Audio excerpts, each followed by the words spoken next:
প্ৰিয় দৰ্শক, মই সঞ্জীৱ। আপোনালোক সকলোকে সঞ্জীৱ মটিভেশ্যনৰ অন্য এটা ভিডিঅ'লৈ স্বাগতম জনাইছোঁ। পুনৰ এটি নতুন কাহিনী লৈ আপোনালোকৰ মাজলৈ আহিছোঁ। যদিহে হাতত অলপ সময় আছে তেনেহ'লে ভিডিঅ'টি শেষলৈকে শুনিব বুলি আশা ৰাখিলোঁ।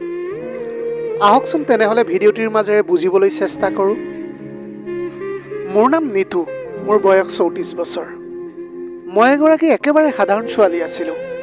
বিয়াৰ পিছত বোৱাৰী হৈ এইখন ঘৰলৈ আহিছিলোঁ। মোৰ স্বামীৰ এটা চৰকাৰী চাকৰি আছিল আৰু তেওঁ বেছিভাগেই চহৰতে থাকিছিল। তেওঁ মাত্ৰ মাহত এবাৰ বা দুবাৰহে ঘৰলৈ আহিছিল। কেৱল মই আৰু মোৰ শহুৰ দেউতা ঘৰত আছিলোঁ। শাহুমাৰ মৃত্যু হোৱা কেইবাবছৰো হ'ল। এতিয়া শহুৰ দেউতা ঘৰৰ মুৰব্বী হৈ পৰিছিল। বিয়াৰ 6 বছৰ হৈ গ'ল, কিন্তু এতিয়ালৈকে আমাৰ কোনো সন্তান জন্ম হোৱা নাছিল। হয়তো মোৰ স্বামীয়ে সময় নিদিয়াৰ বাবেই। মই তেওঁৰ সময় আৰু মৰমৰ বাবে হাহাকাৰ কৰোঁ, কিন্তু তেওঁ নিজৰ কামতে ব্যস্ত থাকে। বিয়াৰ পিছত নাৰীক স্বামীৰ মৰম খুবেই প্ৰয়োজন হয়, কিন্তু তাৰ বাবে মই এতিয়াও অসম্পূৰ্ণ আছিলোঁ। তেতিয়া মই ভাবিছিলোঁ যে জীৱনটো সঠিকভাৱে চলাবলৈ হ'লে মানুহক টকা পইচাৰো প্ৰয়োজন হয়, যিটো মোৰ স্বামীয়ে যথেষ্ট ভালকৈ উপাৰ্জন কৰি আহিছিল। আমাৰ জীৱনত সকলো ভবামতে একোৱেই নহয়। মোৰ জীৱনটোও তেনেকুৱাই আছিল, যেন আমাৰ হাতত টকা আছে কিন্তু মোৰ স্বামীৰ সময় নাছিল। আমি কেৱল নিজৰ চাকৰিৰ ওপৰতে নিৰ্ভৰশীল নহয়, আমাৰ মাটি বাৰীও আছিল যিবোৰ মোৰ শহুৰ দেউতাই পৰিচালনা কৰিছিল। মোৰ শহুৰ এজন বৰ পৰিশ্ৰমী মানুহ আছিল। মোক বহুত সন্মান কৰে তেওঁ। কিন্তু কিয় নাজানো, যেতিয়াই তেওঁক দেখা পাওঁ এটা অদ্ভুত উষ্ণতাই মোক আগুৰি ধৰিছিল। হয়তো তেওঁ এজন শক্তিশালী কঠোৰ পৰিশ্ৰমী মানুহ হোৱাৰ বাবেই। গোটেই দিনটো পথাৰত পৰিশ্ৰম কৰি সন্ধিয়া ক্লান্ত হৈ ঘৰলৈ উভতি আহিছিল। বয়সৰ বলিৰেখাবোৰ তেওঁৰ মুখত দেখা গ'ল যদিও শৰীৰত তেতিয়াও এজন ডেকাৰ দৰে শক্তি আছিল। সেইদিনা গাঁৱত এটা ডাঙৰ ধৰ্মীয় অনুষ্ঠান আছিল। সকলো আত্মীয় স্বজন আৰু ওচৰ চুবুৰীয়া ধৰ্মীয় অনুষ্ঠানলৈ গৈছিল, যদিও মই যাবলৈ পৰা নাছিলোঁ। গোটেই ৰাতিপুৱাৰ পৰা কাম কৰি বহুত ভাগৰুৱা হৈ পৰিছিলোঁ। গতিকে ঘৰতে জিৰণি লোৱাৰ কথাটো ভাবিছিলোঁ। শহুৰ দেউতাও যোৱা নাছিল। হয়তো এই সকলোবোৰৰ প্ৰতি তেওঁ আগ্ৰহী নাছিল। ঘৰৰ কামবিলাক শেষ কৰি তাৰপিছত গা ধুবলৈ গ'লোঁ। ঠাণ্ডা পানীয়ে মোক অলপ সকাহ দিলে। কাপোৰ সলাবলৈ কোঠাটোত সোমাওঁতে দেখিলোঁ বিচনাৰ চাদৰখন গোন্ধ ওলাই আছে। বিচনা চাদৰখন উলিয়াই আনিবলৈ জোকাৰিবলৈ ধৰিলোঁ, কিন্তু বল প্ৰয়োগ কৰি আঁতৰাব লগা হ'ল। শহুৰে ক'লে, হেৰা বোৱাৰী, কি কৰি আছা তুমি? শহুৰৰ মাতত মই থতমত খাই গ'লোঁ। মই ক'লোঁ, মই চাদৰখন উলিয়াবলৈ চেষ্টা কৰি আছিলোঁ, কিন্তু মই উলিয়াবই পৰা নাই। শহুৰ দেউতাই ক'লে যে ৰবা, মই তোমাক সহায় কৰিম। তেনেকৈ কৈ তেওঁ মোৰ ওচৰলৈ আহিল। মই স্পষ্টকৈ তেওঁৰ ঘাম আৰু বোকাময় মৃচ্ছিত সুগন্ধিৰ গোন্ধ পাইছিলোঁ। বিচনাখন অলপ খেলনীয়া কৰি চাদৰখন উলিয়াই আনিলোঁ। মই তেতিয়া সকাহৰ উশাহ এটা ল'লোঁ, কিন্তু তেতিয়াহে মোৰ চকু তেওঁৰ শক্তিশালী হাত দুখনলৈ পৰিল, যিবোৰৰ শিৰাবোৰ বিশিষ্ট আছিল আৰু কঠোৰ পৰিশ্ৰমৰ চিনবোৰ স্পষ্টকৈ দেখা গৈছিল। চাদৰখন ধৰিবলৈ চেষ্টা কৰিলোঁ, যদিও আমাৰ হাত দুখনে ইজনে সিজনক চুই গৈছিল। মোৰ মাজেৰে সামান্য অনুভূতি এটা দৌৰি গ'ল। জোৰকৈ হাতখন আঁতৰাই দিলোঁ। শহুৰে মোৰ চকুলৈ কিছু মুহূৰ্ত চাই থাকিল। তাৰপিছত একো নোকোৱাকৈ গুচি গ'ল, কিন্তু মই তাতে থিয় হৈ থাকিলোঁ। মোৰ ভিতৰৰ ধুমুহাজাক এতিয়া উঠি অহা মই অনুভৱ কৰিছিলোঁ। আচলতে হৈছেনো মোৰ কি? কিয় তেওঁৰ লগত ইমান অদ্ভুত অনুভৱ হ'বলৈ ধৰিলে মোৰ? এয়া বোৱাৰী আৰু শহুৰৰ সম্পৰ্কৰ বাহিৰত আছিল নেকি বাৰু? সেইদিনাৰ পৰাই মই নিজকে অলপ আগবাঢ়ি যোৱা যেন অনুভৱ কৰিবলৈ ধৰিলোঁ। শহুৰৰ সন্মুখলৈ অহাৰ লগে লগে মোৰ হৃদস্পন্দন বাঢ়িবলৈ ধৰিছিল। মোৰ হাত ভৰি ঠাণ্ডা হৈ যাবলৈ ধৰিলে। আগতে কেতিয়াও এনেকুৱা হোৱা নাছিল, যদিও এতিয়া প্ৰতিবাৰেই তেওঁ মোৰ ওচৰত থকাৰ সময়ত মোৰ এটা অদ্ভুত অস্বস্তি অনুভৱ হৈছিল।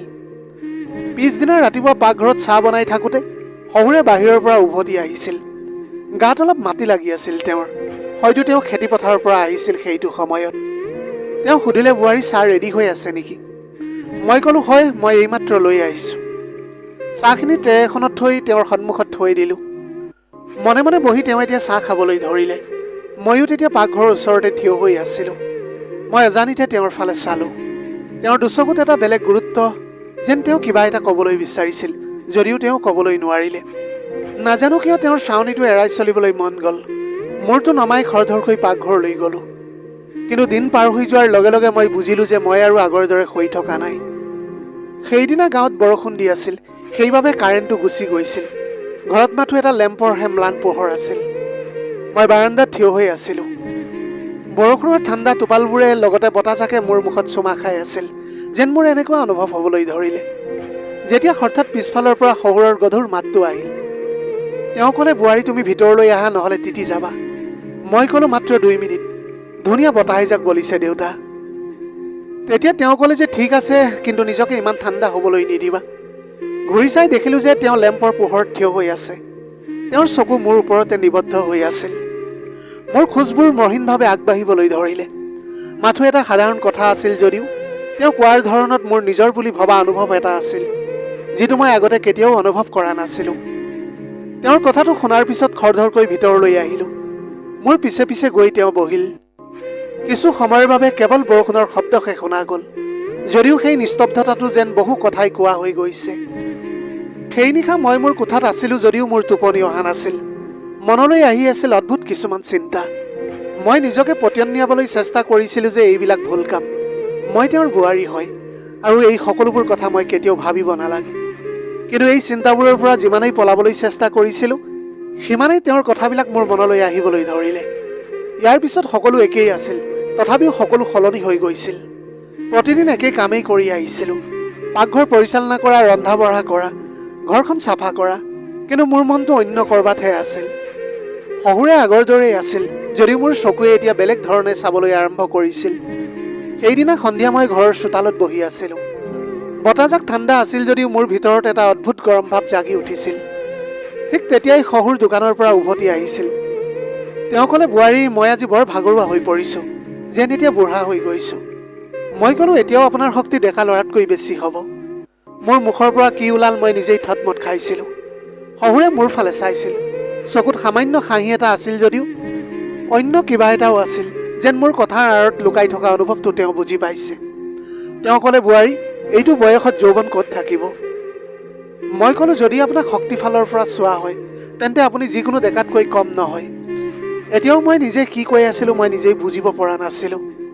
মোৰ মুখৰ পৰা এনেকুৱা কিছুমান কথা শুনাৰ পিছত তেওঁ কেইমুহূৰ্তমানৰ বাবে মোৰ ফালে চাই থাকিল। তাৰপিছত তেওঁ পাগুৰিটো খুলি চকীখনতে ৰাখিলে। তেওঁৰ বহল কপালখন ঘামত তিতি গৈছিল। শক্তিশালী কান্ধ আৰু সেই গধুৰ উশাহবোৰ মই নাজানো কিয়, কিন্তু মই তেওঁৰ পৰা চকু আঁতৰাব পৰা নাছিলোঁ। তাৰপিছত তেওঁ সুধিলে যে, বোৱাৰী তুমি সুখী নহয় নেকি? এইটো প্ৰশ্নৰ উত্তৰ মই এতিয়া কেনেদৰে দিম ভাবি পোৱা নাছিলোঁ। মই ক'লোঁ, মই সুখী দেউতা, কিন্তু সত্য কথাটো আছিল যে বিয়াৰ 4 বছৰ পাছতো মোৰ হৃদয়ৰ কিছুমান ইচ্ছা পূৰণ নোহোৱাকৈ থাকি গৈছিল। মই যে মিছা মাতিছোঁ হয়তো তেওঁ বুজি পোৱাৰ দৰে মোৰ চকুলৈ চাইছিল, কিন্তু সেইটো সময়ত তেওঁ একো নক'লে। মাত্ৰ দীঘলকৈ উশাহ এটা লৈ উঠিল আৰু ভিতৰলৈ বুলি সোমাই গ'ল। মোৰ হৃদয়খন এতিয়া ধপধপাই আছিল আৰু মই বহি ভাবি আছিলোঁ, এতিয়া আচলতে এইটো কি আছিল। তেওঁৰ চকুত এটা প্ৰশ্ন আৰু মোৰ চকুত বহু উত্তৰ, যিবোৰ মই নিজেও ক'ব পৰা নাছিলোঁ। এয়া কেৱল বোৱাৰী আৰু শহুৰৰ মাজত হোৱা কথা বতৰা আছিল জানো, নে ইয়াতকৈ বেছি কিবা এটা আছিল, যিটো আমি দুয়ো মানি লোৱাৰ পৰা আঁতৰি আহিছিলোঁ। সেই নিশা চকুৰ পৰা টোপনি বহু দূৰলৈ গুচি গৈছিল। শহুৰে কোৱা প্ৰতিটো শব্দ, মোৰ ফালে চোৱা প্ৰতিটো চাৱনি মোৰ মনত পুনৰ খেলিমেলিৰ সৃষ্টি কৰিবলৈ ধৰিছিল। বোৱাৰী তুমি সুখী নহয় নেকি? এই প্ৰশ্নটো কেৱল এটা প্ৰশ্নই নাছিল, ই মোৰ ভিতৰত লুকাই থকা সকলো অনুভৱক আলোড়িত কৰি তুলিছিল। মই মোৰ স্বামীক বহুত ভাল পাইছিলোঁ, যদিও তেওঁৰ অনুপস্থিতিয়ে মোৰ মনত এটা বিশাল শূন্যতা এৰি থৈ গৈছিল। মই এতিয়া ভাবিছিলোঁ যে শহুৰেও একেই অনুভৱ কৰিছিল নেকি বাৰু। পিছদিনা ৰাতিপুৱাৰ ফালে সকলো কথা স্বাভাৱিক হৈ পৰিল। মই পাকঘৰত কাম কৰি আছিলোঁ আৰু শহুৰে বাতৰি কাকত এখন পঢ়ি আছিল। তেওঁ ক'লে, আজি বতৰটো বহুত ভাল আছে, তোমাৰ পথাৰলৈ যাবলৈ মন যায় নেকি বাৰু? মই ক'লোঁ, মই পথাৰলৈ? তেওঁ ক'লে, হয়, তুমি সদায় ঘৰতে থাকা, ওলাই গ'লে মনটো অলপ ভাল লাগিব তোমাৰ। অলপ দ্বিধাবোধ কৰিছিলোঁ, কিন্তু তাৰপিছত পথাৰলৈ যাবলৈ মই মান্তি হৈ গ'লোঁ। পথাৰখন গৈ পাওঁতে চৌদিশে সেউজীয়া শীতল বতাহ বলি আছিল। মাটিৰ গোন্ধে হৃদয়খনক শান্ত কৰি দিছিল। তেওঁ ক'লে, তোমাৰ শাহুমাও ইয়ালৈ আহি বহুত ভাল পাইছিল। মই ক'লোঁ, সঁচাকৈয়ে দেউতা? তেওঁ লাহেকৈ খাই এটা মাৰি ওচৰৰ গছজোপাৰ তলতে বহিল। ময়ো মোৰ দুপট্টা মেলি তেওঁৰ ওচৰতে বহিলোঁ। কিছু সময় ধৰি তেওঁ পুৰণি কথাবিলাককে কৈ থাকিল, যে কেনেকৈ পথাৰত জীৱনটো কটাইছিল, শাহু যোৱাৰ পিছত কেনেকৈ সকলো সলনি হৈ গ'ল। মই সুধিলোঁ, আপোনাৰ কেতিয়াও অকলশৰীয়া অনুভৱ নহয় নেকি? তেওঁ ক'লে, মোৰ বহুত অকলশৰীয়া অনুভৱ হয়, কিন্তু মই কৰিম কি? অদ্ভুত চিন্তাবোৰ মোৰ ভিতৰত দৌৰিবলৈ ধৰিছিল। এতিয়া শহুৰৰ কথাবোৰে মোৰ কাণত প্ৰতিধ্বনিত হ'বলৈ ধৰিলে। নিসংগতা বৰ সাধাৰণ কথা, মই এতিয়া অভ্যস্ত হৈ পৰিছোঁ। মই তেওঁৰ ওচৰতে মনে মনে বহি থাকিলোঁ। এজাক পাতল ঠাণ্ডা বতাহ বলিছিল যদিও মোৰ ভিতৰত এটা অদ্ভুত গৰম বাঢ়ি আহিবলৈ ধৰিলে। মই লাহে লাহে তেওঁৰ ফালে চাইছিলোঁ। তেওঁ তেতিয়া আকাশখনলৈ চাই আছিল, যেন কিবা এটা পুৰণি চিন্তাত হেৰাই গৈছে তেওঁ। কিন্তু এতিয়া মই মাত্ৰ এটা কথাই বুজিবলৈ পাৰিছিলোঁ, আমি দুয়ো এই নিসংগতাৰ চিকাৰ হৈছিলোঁ। তাৰপিছত এজাক লঘু বতাহ বলিছিল আৰু মোৰ শাৰীৰ আঁচলটো উৰি গৈ তেওঁৰ কান্ধত পৰিল। মই মোৰ সকলো শক্তিৰে ধৰিবলৈ চেষ্টা কৰিলোঁ, কিন্তু মোৰ আঙুলিবোৰে তেওঁৰ আঙুলিৰ লগত সংঘৰ্ষ কৰিলে। সকলো খন্তেক সময়ৰ বাবে ৰৈ গৈছিল। আমি দুয়ো ইজনে সিজনৰ চকুলৈ চালোঁ, কিন্তু মোৰ হৃদয় ধুমুহাটো কমি যোৱা নাছিল। মাত্ৰ এটা খন্তেকীয়া কথা নেকি, নে সঁচাকৈ আমাৰ মাজত কিবা এটা আছিল যিটো আমি দুয়ো বুজি পাইছিলোঁ, কিন্তু আমি মানি লোৱা নাছিলোঁ।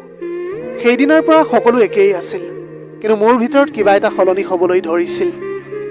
সেই উৰি যোৱা শাৰীৰ আঁচলটো, সেই চকু দুটা যি খন্তেক সময়ৰ বাবে লগ হৈছিল, মই নিজকে পতিয়নিয়াই আছিলোঁ যে সেয়া মাত্ৰ এটা অকস্মাত হোৱা ঘটনা, এটা সৰু কাণ্ড। কিন্তু যদি ইমান সৰুৱেই আছিল, তেনেহ'লে তেওঁ ওচৰত থাকিলে মোৰ হৃদয়খন কিয় বেছি বেগেৰে ধপধপাই আছিল। পিছদিনা ৰাতিপুৱা যেতিয়া মই চোতালত ঝাৰু মাৰি আছিলোঁ, তেতিয়া মোৰ শহুৰে ওলাই আহিল। মই হাঁহি এটা মাৰি তেওঁৰ ফালে চালোঁ, কিন্তু মই অনুভৱ কৰিলোঁ যে তেওঁ কিবা এটা ক'বলৈ অপেক্ষা কৰি আছে। আমাৰ মাজত মাত্ৰ কেইমুহূৰ্তমানৰ বাবে নিস্তব্ধতা আছিল।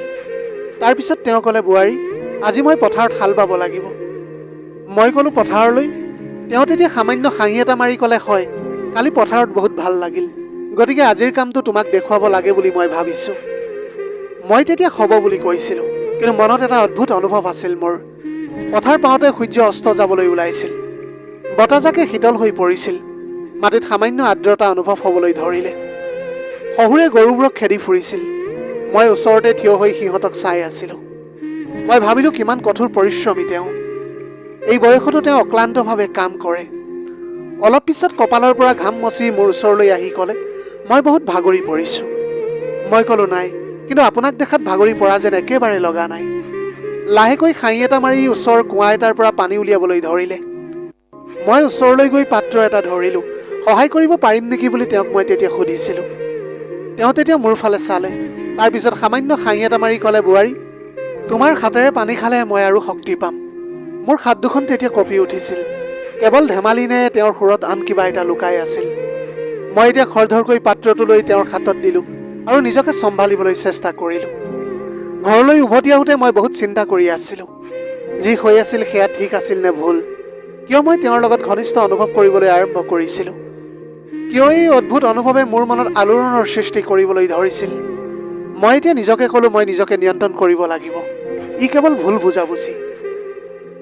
তেতিয়াৰে পৰা মই নিজকে নিয়ন্ত্ৰণ কৰিবলৈ বহু চেষ্টা কৰি আছিলোঁ, কিন্তু হৃদয়ৰ ভিতৰৰ অস্থিৰতা ইমান সহজে শান্ত কৰিবলৈ পৰা নাছিলোঁ। মই নিজকে পতিয়নিয়াই আছিলোঁ যে এইটো মাথো এটা আৱেগিক মোহ, যিটো সময়ৰ লগে লগে শেষ হ'ব। কিন্তু যিমানেই ইয়াক এৰাই চলিবলৈ চেষ্টা কৰিছিলোঁ, সিমানেই মোক বিৰক্ত হ'বলৈ ধৰিলে। সিমানেই মোক বিৰক্তি কৰি তুলিছিল। সেইদিনা সন্ধিয়া মই পাকঘৰতে আছিলোঁ। শহুৰে বিচনাত বহি আছিল। মই তেওঁৰ বাবে চাহ বনাই আনিলোঁ। তেওঁ ক'লে, বোৱাৰী, মোৰ ল'ৰা আহিলে আৰু মোৰ বাবে চাহ বনোৱাৰ প্ৰয়োজন নাথাকিব।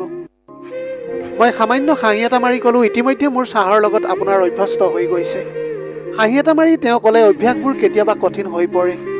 মই তেওঁৰ ফালে চাই কোমল মাতেৰে ক'লোঁ, হয় দেউতা, কিছুমান অভ্যাস মানুহৰ বাবে কঠিন হৈ পৰে।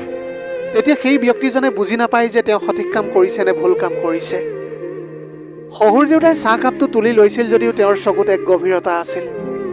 মই আৰু লগতে ক'লোঁ, কেতিয়াবা এজন ব্যক্তিয়ে সেই বস্তুটোৰ লগত অধিক ওচৰ চাপিবলৈ আৰম্ভ কৰে, যিটো তেওঁ পোৱা নাই বা যিটো চিৰদিনৰ বাবে তেওঁৰ হ'ব নোৱাৰে। কথাবিলাক শুনাৰ পিছত তেওঁৰ হাত দুখন অলপ থমকি ৰ'ল। তেওঁ মোৰ চকুলৈ চালে, যেন তেওঁ মোৰ কথাৰ গভীৰতাটো বুজি পাইছে। কিন্তু পিছ মুহূৰ্ততে তেওঁ চকুটো তললৈ নমাই চাহ খাবলৈ ধৰিলে আৰু লগতে ক'লে, বোৱাৰী, কিছুমান বস্তুৰ পৰা যিমান পাৰি দূৰত থকা সিমানেই ভাল। তেওঁৰ মুখৰ পৰা এনেধৰণৰ কথা শুনি মই মূৰটো তললৈ নমাই দিছিলোঁ। সেই নিশা বিচনাত পৰি থাকোঁতে বহু সময় ভাবি থাকিলোঁ, সঁচাকৈ মোৰ মনটো বিপথে পৰিচালিত হৈছিল নেকি বাৰু? নে মই কেৱল স্বামীৰ পৰা লাভ কৰিবলগীয়া মৰম আৰু আন্তৰিকতা বিচাৰি আছিলোঁ? পত্নীয়ে যদি স্বামীৰ পৰা সময় আৰু মৰম নাপায়, তেন্তে আন ঠাইত বিচাৰিবলৈ আৰম্ভ কৰে। হয়তো মোৰ লগতো একেই ঘটি গৈছিল। কিন্তু এতিয়া বুজিছিলোঁ যে প্ৰকৃত সুখ আমাৰ যি আছে তাতেই আমি নিহিত হৈ থকাটো ভাল। শহুৰ দেউতাই সকলো কথা বুজি পাইছিল। তেওঁ দেখিলে যে তেওঁৰ বোৱাৰীজনী কিমান অকলশৰীয়া আৰু তাইৰ স্বামীৰ কিমান প্ৰয়োজন আছে। এই নিসংগতা যদি বহু দিনলৈকে চলি থাকে তেন্তে হয়তো যিকোনো ভুল দিশলৈ যাব পাৰে। অলপ সময় ভাবি তেওঁ সিদ্ধান্ত ল'লে যে তেওঁ ব্যৱস্থা এটা কৰিব লাগিব। সেই নিশা মই মোৰ কোঠাত থাকোঁতে মই শুনিছিলোঁ শহুৰে পুতেকক ফোন কৰি আছিল। তেওঁ তেতিয়া ক'লে যে বাবা, এতিয়া তুমি ঘৰলৈ অহাৰ প্ৰয়োজন আছে। তোমাৰ পত্নীক তোমাৰ খুবেই প্ৰয়োজন আছে আৰু তুমি সময় নিদিলে বৰ বেয়া কিবা এটা হ'বলৈ পাৰে। মোৰ স্বামীয়ে প্ৰথমতে কথাটোত বিশ্বাস কৰা নাছিল, কিন্তু শহুৰ দেউতাই মৰমেৰে কথাটো বুজাই দিয়াত তেওঁ লগে লগে মান্তি হৈ পৰিল। কেইদিনমানৰ ভিতৰতে হঠাতে মোৰ স্বামী ঘৰলৈ উভতি আহিল। মই আচৰিত হৈ ক'লোঁ, হঠাতে কেনেকৈ আহিলা? তেওঁ তেতিয়া হাঁহি এটা মাৰি ক'লে, এতিয়া মই ইয়াত চিৰদিনৰ বাবে থাকিম। তোমাক কেতিয়াও অকলশৰীয়া অনুভৱ হ'বলৈ নিদিওঁ মই। সেইদিনা প্ৰথমবাৰৰ বাবে মই সঁচাকৈ সুখী অনুভৱ কৰিছিলোঁ। মোৰ স্বামীয়ে মোৰ লগত অধিক সময় কটাবলৈ ধৰিলে। তেওঁ মোক বুজিবলৈ ধৰিলে, মোৰ প্ৰয়োজনীয়তাৰ যত্ন ল'বলৈ ধৰিছিল। কেইদিনমানৰ ভিতৰত মই গৰ্ভৱতী হৈ পৰিলোঁ। এতিয়াও বিশ্বাস কৰিব পৰা নাছিলোঁ এইবোৰ ইমান সোনকালে কেনেকৈ হ'ল। মই এগৰাকী পূৰ্ণাংগ নাৰী হৈ পৰিছিলোঁ। মোৰ স্বামীয়ে মোক এগৰাকী পত্নীয়ে বিচৰা সকলোখিনি দিবলৈ ধৰিলে আৰু 9 মাহৰ পাছত আমি এগৰাকী কন্যা সন্তানৰ আশীৰ্বাদ লাভ কৰিলোঁ। এতিয়া বৰ সুখী হৈ শহুৰ দেউতাই সকলো কথাতে হাঁহিবলৈ ধৰিছিল। তেওঁ মনতে ক'লে, এতিয়া সকলো ঠিকেই আছে, তাইক আৰু মোৰ প্ৰয়োজন নাই, কিন্তু স্বামীৰ মৰম বিচাৰি পাইছে তাই। এতিয়া বোৱাৰীগৰাকীক সঠিক পথ দেখুৱাই দিয়াত তেওঁ নিজকে আত্মসন্তুষ্টি অনুভৱ কৰিছিল। গতিকে প্ৰিয় দৰ্শক, এগৰাকী পত্নীৰ বাবে স্বামীৰ মৰম আৰু সময় পোৱাটো অতিকৈ জৰুৰী, নহ'লে আন ঠাইত বিচাৰিবলৈ আৰম্ভ কৰে। সম্পৰ্কবিলাকক সঠিক দিশ নিদিলে বিপথে পৰিচালিত হ'ব পাৰে। শহুৰৰ আচল দায়িত্ব হ'ল বোৱাৰীক কন্যাৰ দৰে ব্যৱহাৰ কৰি সঠিক পথ দেখুৱাই দিয়াটো, যিটো মোৰ শহুৰে সুন্দৰভাৱে পালন কৰি গৈছিল। প্ৰিয় দৰ্শক, এয়াই আছিল আজিৰ কাহিনীৰ ভাগ। আজিৰ ভিডিঅ'টি কেনেকুৱা লাগিলে জনাব। যদি ভাল লাগিল তেনেহ'লে লগৰ বন্ধু বান্ধৱীসকলৰ মাজত শ্বেয়াৰ কৰিবলৈ নাপাহৰিব। আপোনালোকৰ গোটেই জীৱনটো হাঁহিৰে উপচি পৰক। পাৰিলে দুখীয়াজনক অলপ সহায় কৰিবলৈ চেষ্টা কৰিব। আপোনাৰ অকণমান সঁহাৰিয়ে যদি কোনোবা এজন দুখীয়াৰ জীৱনটো সলনি কৰিবলৈ পাৰে, তাতকৈ পুণ্যৰ কাম আৰু এইখন পৃথিৱীত একোৱেই হ'ব নোৱাৰে। Have a nice day.